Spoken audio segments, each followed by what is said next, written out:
Quando a gente é jovem, né, a gente é muito crítico, né, e questionador, a gente quer mudar as coisas, a gente quer virar tudo de cabeça para baixo. E a gente sempre acha que a gente está muito certo, né?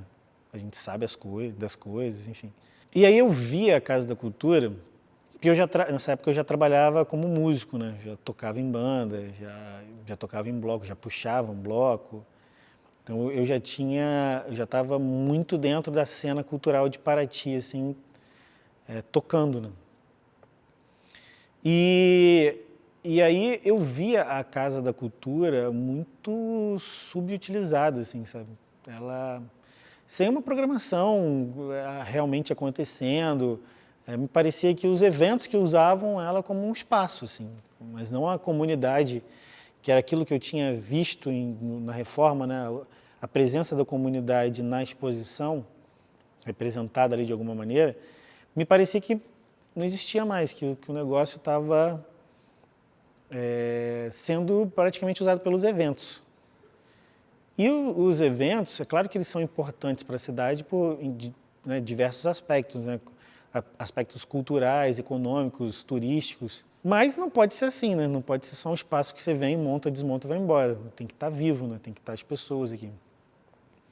E eu lembro que eu comecei a conversar isso com o Rodrigo, que fazia parte da diretoria na época, trocar muito essa ideia com ele, assim, a gente se encontrava porque o Rodrigo também, ele tinha um bar na cidade e a gente se encontrava muito e eu comecei a mostrar essa minha indignação, né, com esse uso do espaço, que na minha visão era não é que era um mau uso, era um uso muito menor do que poderia ser. Entendeu? E aí começou esse movimento da Cris, que eu não sabia que estava acontecendo também, dela com outras pessoas também estarem pensando nisso, né, de mudar a Casa da Cultura e como que ela estava atuando, né, qual é o papel desse espaço?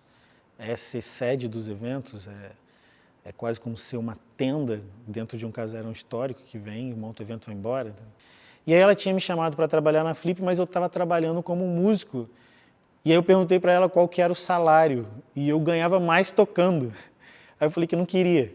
E ela ficou indignada com aquilo, né? Ela falou, pô, estou te chamando para você participar de um negócio legal e você não quer.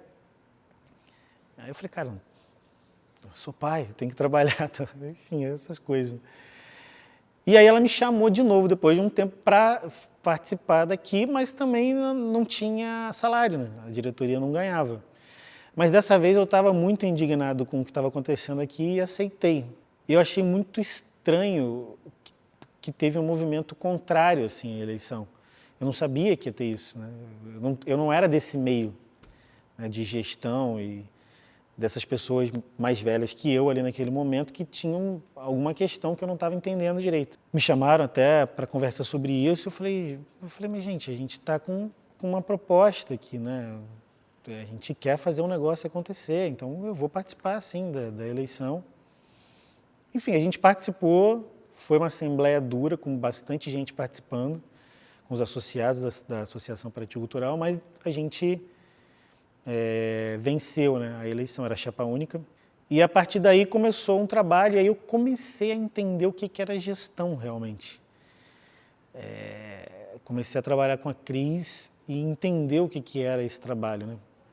No primeiro ano que a gente esteve aqui, era um trabalho voluntário, né? A gente não recebia nada para estar aqui, mas a gente tinha muito essa vontade de fazer acontecer. Assim, a gente fez o primeiro projeto de música, que era o Quinta Justa, que eu trazia o meu som toda semana para cá, como eu era músico, eu tinha o som, trazia toda semana para as pessoas se apresentarem aqui. E aí foi isso, a gente escreveu o projeto na Lei de Incentivo, e aí eu comecei a entrar mesmo no projeto, entender o que era a Lei Rouanet e como que se trabalhava e como que se inscrevia projetos e como prestava contas, enfim, a gente tinha uma consultora também e a gente trabalhava muito próximo dela, assim, ela foi ensinando muito, né? Ela trabalhava com grandes museus, né, do Brasil, continua trabalhando, inclusive. Então ela ensinou a gente a se organizar, ensinou como que a gente tinha que ter toda a documentação para estar correto ali na lei, né? Quando a gente entrou era isso, tinha o café terceirizado, a livraria, que era uma empresa, e a loja de artesanato na frente, e o administrativo era também numa sala.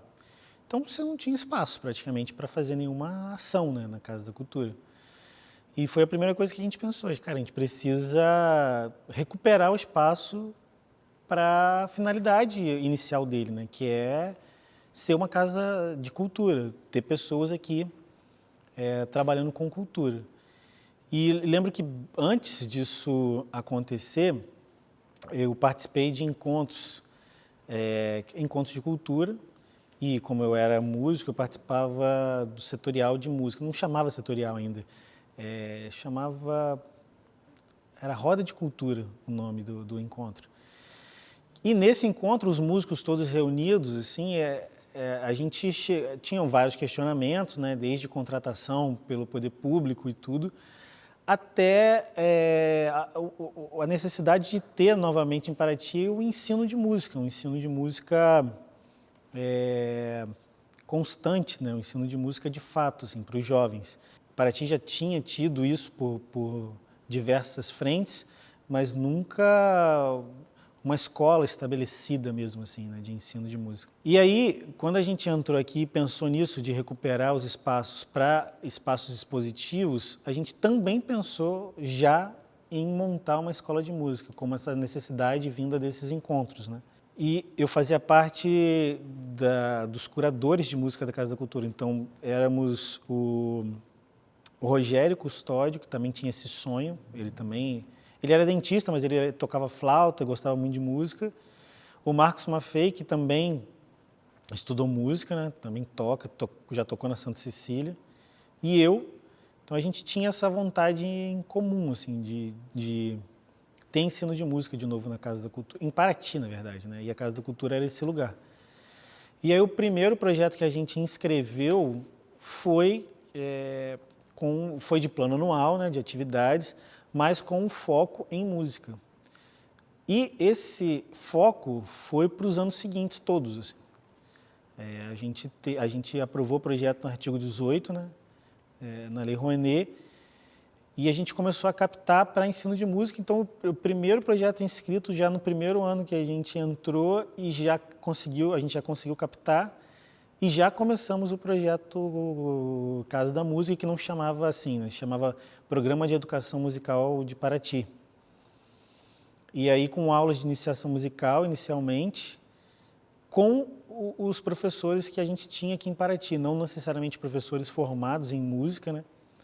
Mas eram pessoas que estavam muito afim também de fazer isso acontecer.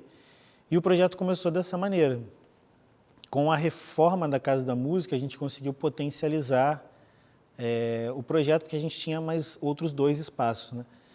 E foi isso que a gente viu logo no primeiro ano. Assim, de um ano para o outro, a procura começou a aumentar demais. Muitos jovens querendo acessar os cursos, né? E até hoje, assim, esse ano, por exemplo, a gente abriu 90 vagas em 2025 e a gente teve 330 inscrições, né? Então, a procura ainda é muito alta e a gente não consegue dar conta de toda a demanda que tem na cidade, né?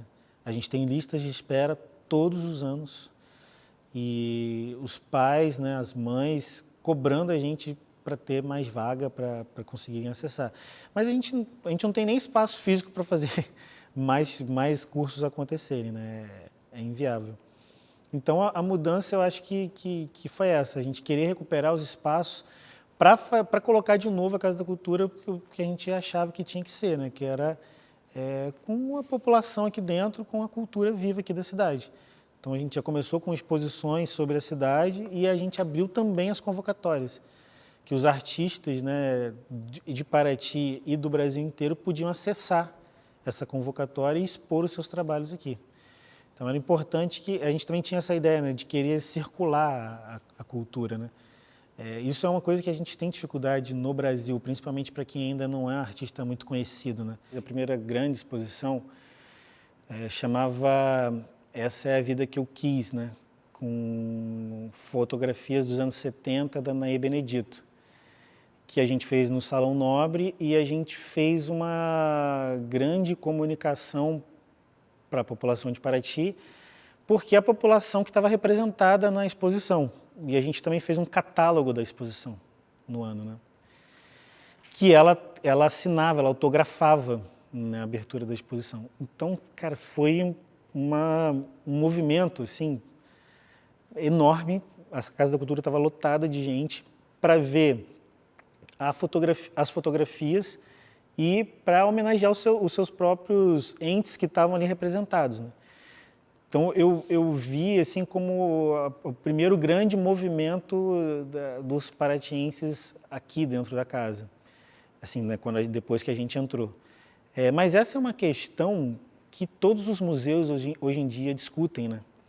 Como levar a população para dentro dos museus, principalmente a população do entorno dos museus, né, nas grandes cidades.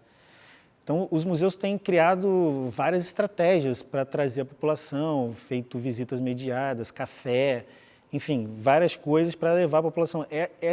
Esse é um desafio que nunca acabou, que existe até hoje, que é da gente trazer as pessoas para cá. Paraty também tem um pouco dessa coisa, a gente percebeu isso quando a gente começou a dar...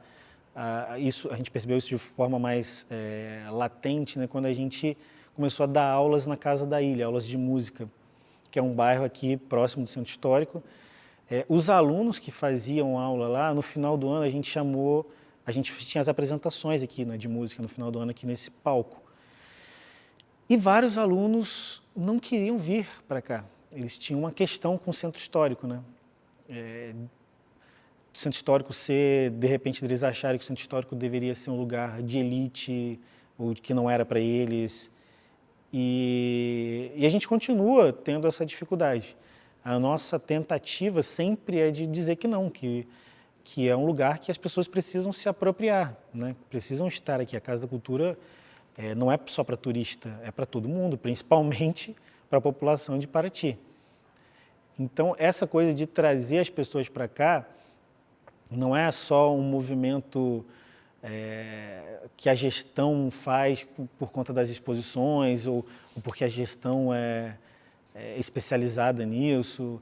Não é isso. A gente tem uma questão cultural muito grande da cidade, né? Que é isso que eu falei. Como teve esse movimento de muitos paratienses saírem do Centro Histórico e venderem as suas casas, seus casarões, e de muita gente achar que não era pertencente a esse lugar, né? Então, esse é um trabalho que a gente tem que continuar fazendo sempre, né? De dizer que é sim o lugar dessas pessoas, que as pessoas têm que é o lugar de todo mundo, que as pessoas têm que vir para cá e se apropriar porque a casa é de todo mundo. Sempre quando você traz pessoas daqui, você expõe pessoas daqui, você consegue mobilizar de novo a população para voltar. E isso com a Casa da Música foi a mesma coisa. Os filhos das pessoas estavam estudando aqui, então as pessoas acabavam vindo também para esse lugar. É um trabalho assim interminável, mas que a gente faz com muito cuidado e com muita vontade de dizer para todo mundo que eles têm que vir para casa sim.